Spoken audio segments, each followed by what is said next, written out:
je m'appelle Lucas Ami, j'ai 18 ans et fait un apprentissage assez normal. J'ai fini mes études jusqu'à ma troisième, j'ai passé mon brevet des collèges et je l'ai eu.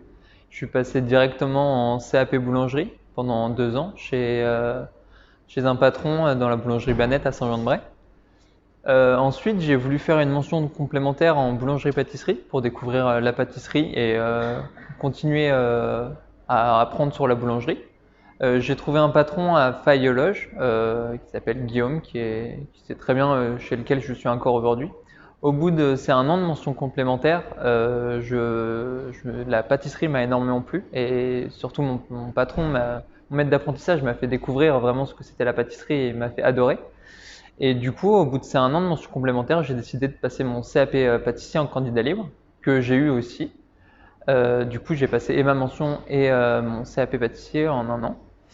Et au bout de ces un an, je voulais faire une mention complémentaire en pâtisserie, chocolaterie, glacerie, mais elle était complète. Et du coup, mon patron m'a proposé de faire un brevet technique des métiers sur 2 ans avec lui. Et sûrement, vu que c'est quand même quelque chose de très compliqué et que ça fait qu'un an que je suis en pâtisserie, il m'a dit on continuerait sur 3 ans si j'arrivais pas à le passer au bout de 2 ans.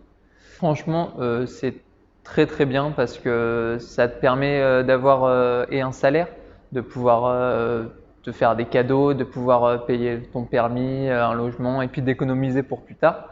Et en même temps d'apprendre, de travailler et puis de voir la vie professionnelle beaucoup plus tôt que certains que d'autres dans d'autres formations. Il faut, comme je le disais, vraiment être passionné parce que c'est des horaires qui sont quand même assez rarement respectés.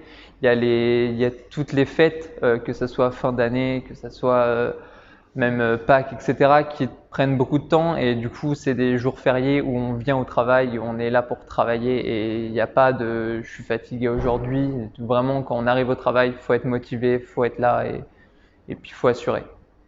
Après le BTM, j'aimerais bien faire un petit peu le tour de la France pour découvrir, pour avoir de nouvelles façons de travailler, avoir plein de nouvelles techniques, de nouvelles matières premières à découvrir et puis plein de spécialités locales dans différentes régions, même peut-être même dans différents pays, mais c'est assez dur parce que j'ai pas un super bon niveau en anglais.